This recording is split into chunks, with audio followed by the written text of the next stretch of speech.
Unit 11 is called triangle trigonometry. So trigonometry actually means the study of triangles. And so what we've done so far is where we have a right triangle and we know two of the sides, right? Let's say this is 4 and this is 7. We can figure out this side with Pythagorean theorem. Well, then what we've also had is some special right triangles, like a 45, 45, 90, where these angles were the same. This is our 90. And let's say we knew the hypotenuse was 2, you could actually figure out what the legs were. So that was the only time we could have one number to figure out what the missing sides were. Well, now trigonometry allows us to have one side and then find another side based on having one of the acute angles, not the 90, but one of the acute. And the three basic trig functions are called sine, cosine, tangent. Sine is actually spelled like that, but here's the abbreviation. Cosine is cosine, and then tangent. My pet peeve is when people call this sin. It's actually sine. This little symbol right here is theta. You'll see this a lot if you take pre-calc, and you'll see it some in how Delta Math explains things. It's just simply a symbol that means that's an angle measure. So get used to seeing that little oval with a line through. It's just a symbol that means it's the angle measure. So what happens here is sine, cosine, and tangent use sides of the triangle in relation to the angle that they're talking about. Okay, so let's just go ahead and try some. Number 1 says find each trig ratio. We have all three sides of our triangle. This is just working you up into how do I make the trig ratio. So if I have sine of angle A, so again, this is your angle, whatever comes after sine. And so that means I'm like standing at this angle, right, and looking out. This would be my opposite side. It's easier to always pick out the hypotenuse. Hypotenuse is always across from the 90. And then you're adjacent to this angle. Well, two sides are next to it, but we're not going to use a hypotenuse ever for the adjacent. So that would be this side. So adjacent is the side next to the angle. That's not the hypotenuse. And opposite is the side across from the angle. Okay, so if I want a sine ratio, sine is, here's an acronym to help you remember, it's opposite side to hypotenuse. So from this angle, I would need the 21 over 35.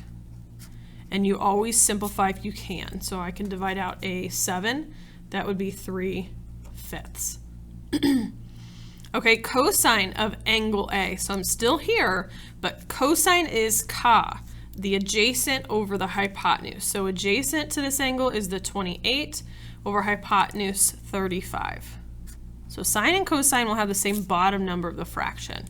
Divided by 7, that would be 4/5.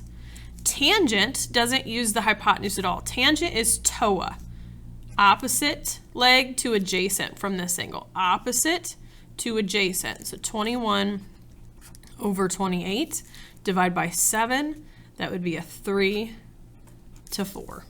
And that's all they're wanting. Okay, but now what happens is we've changed our angle. Now they want from angle C. Not sure how good this marker's going to be, but we'll try. So now it's a different angle. Yeah, not real great. Hold on. Does that show up? Yeah, pretty good. Okay, so now we've changed that we're looking from this acute angle. And so standing from here, things change. Now this side becomes my opposite to the angle. This is still the hypotenuse because it's across from the 90. And then now this side, this leg, is the adjacent to angle C. And so sine of C, think so, opposite over hypotenuse, opposite would be the 28 over 35. And we've already seen that fraction right here. That simplifies down to 4/5. Cosine, ca, to here would be the adjacent. So 21 over 35, which we saw here, reduces down to 3/5. So it changes, these are opposites because you're changing kind of your viewpoint of what angle you're looking from. And then tangent of C, angle C would be opposite over adjacent. So 28 over 21. Divide by 7, that would be 4 to 3. It's actually just the reciprocal of this because, again, you change what angle you're looking from.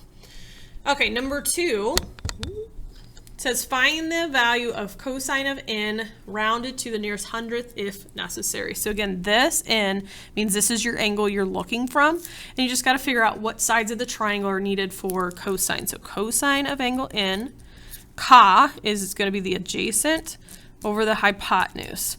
So from angle n, that would be looking from here. Figure out this is the hypotenuse.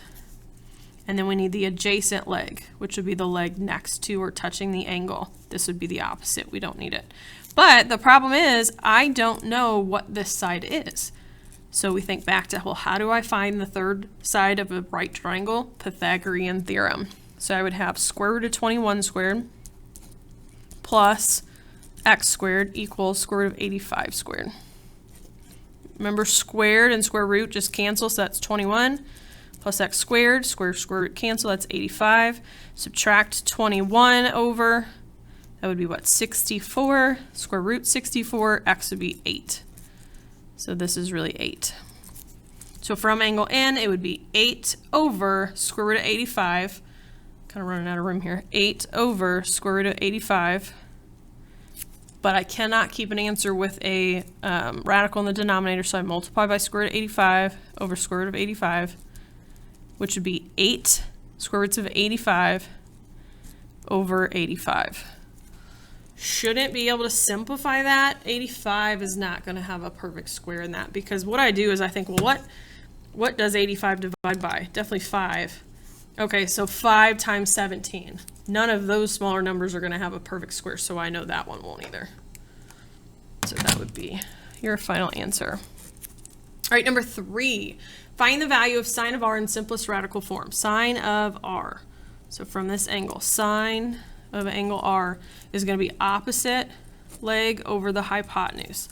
Opposite over hypotenuse. So it'd be square root of 20 over 6.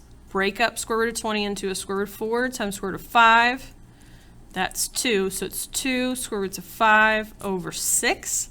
But then 2 6 reduces down to 1/3, and you don't need the 1. So it would be square root of 5 over 3. And then last one, number 4. We have a triangle GHI, no picture. The measure of angle I is 90. That tells me it's a right triangle. Then I have my I have 3 sides. What ratio represents the tangent of angle G? So I would like to draw some kind of triangle. Doesn't matter how. But it does tell me I is the 90. So I's got to be there. And then from there, it doesn't matter. So I've got, let's call this G and this H. GI would be this side. This is 84. IH would be this side. And HG is 85. Tangent of angle G. So looking from here, tangent, we need opposite over adjacent, TOA. So opposite from here would be the 13. And then the adjacent would be the other leg next to the angle or forming the angle is 84. Don't think. No. Nope, can't be simplified, so that's your final answer.